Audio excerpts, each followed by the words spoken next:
Hi friends, welcome back to మధురమైన రుచులు.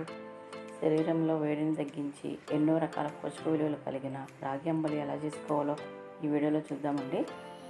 Calcium ఎక్కువగా ఉండే ఆరోగ్యకరమైన అంబలి ఎలా ప్రిపేర్ చేసుకోవాలో ఇప్పుడు చూద్దాం.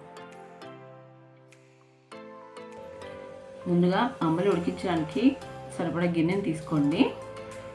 ఇందులో 2 స్పూన్లు రాగి పిండి వేసుకోవాలి.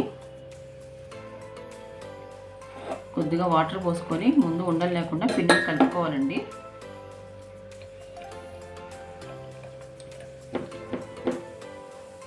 పిండి మొత్తం కలిసిపోయిందండి వాటర్లో. ఇప్పుడు ఇంకా కొద్దిగా వాటర్ పోసుకుందాము. నేను మొత్తం 1/2 లీటర్ వరకు వాటర్ పోసానండి. 2 స్పూన్లు పిండి వేసాను, 1/2 లీటర్ వాటర్ పోసుకున్నాను. అంతా వాటర్లో పిండి అంతా కలిసిపోయిందండి. ఇప్పుడు స్టవ్ మీద పెట్టుకుని అంబలిని ఉడికించుకుందాం. ఇప్పుడు స్టవ్ మీద రాగి అంబలి గిన్నె పెట్టుకొని అంబలి చిక్కగా అయ్యేంత వరకు కలుపుకుంటూ మరిగించుకోవాలండి. స్టవ్ మీద గిన్నె పెట్టి వదిలేస్తే పిండి అంతా అడికి వెళ్ళిపోయి కింద ముద్దలా కడుతుందండి. కలుపుకుంటూ అంబలిని మరిగించుకోవాలి.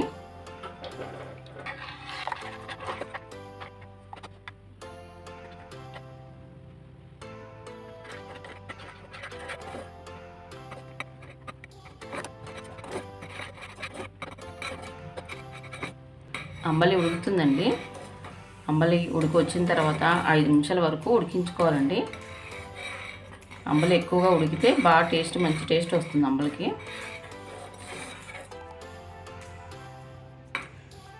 ఈ రాగి అంబలిలో ఎన్నో పోషక విలువలు కలిగిన ఆహారం అండి రాగి అంబలి. దీన్ని చిన్నపిల్లలు, పెద్దవాళ్ళు ఎవరైనా సరే తాగొచ్చు. ఈ రాగి అంబలిలో కాల్షియం ఎక్కువగా ఉంటుందండి. కాల్షియం ఎక్కువగా ఉంటే ఎముకలు గట్టిపడతాయి కదండి. చిన్నపిల్లలకి, పెద్దవాళ్ళకి ఎవరికైనా సరే మంచిది. బయటికి వెళ్ళి కష్టపడి పనిచేసి వచ్చే వాళ్ళకైతే ఇది ఇంకా చాలా మంచి ఆహారం.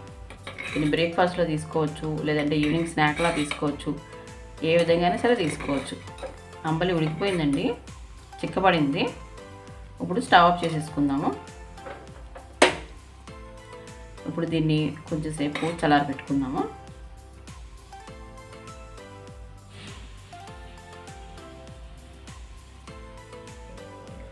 అంబలి చల్లారిపోయిందండి. ఈ అంబలిని చాలామంది మజ్జిగ, సాల్ట్ వేసుకొని తాగుతారండి.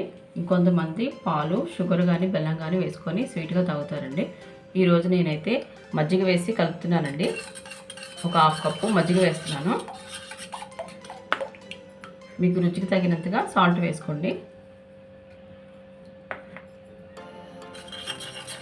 సాల్ట్, పెరుగు మొత్తం కలిసినట్టుగా బాగా కలుపుకోండి. మీకు ఏమైనా అంబలి కాస్త టైట్గా ఉంది అని అనిపిస్తే కాస్త వేడి నీళ్ళు కలుపుకోండి. నాకైతే ఇలాగ వచ్చిందండి. కొంతమంది లూజ్గా తాగుతారు, కొంతమంది టైట్గా తాగుతారు. మీకు నచ్చిన విధంగా లూజ్ చేసుకోండి. అంబలి రెడీ అయిపోయిందండి.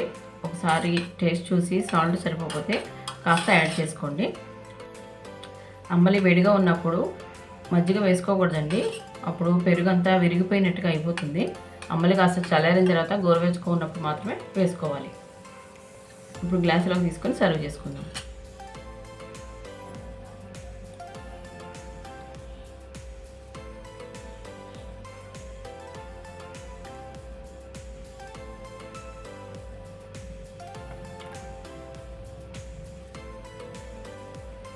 చిన్నగా కట్ చేసిన ఆనియన్ ముక్కలు వేసుకొని ఈ రాగి అంబలిని తాగితే చాలా బాగుంటుందండి. ఈ సమ్మర్లో ఈ రాగి అంబలిని మీరు కూడా ట్రై చేయండి. ఈ రెసిపీ మీకు నచ్చినట్లయితే ప్లీజ్ లైక్ చేయండి, షేర్ చేయండి, సబ్స్క్రైబ్ చేయండి. Thanks for watching.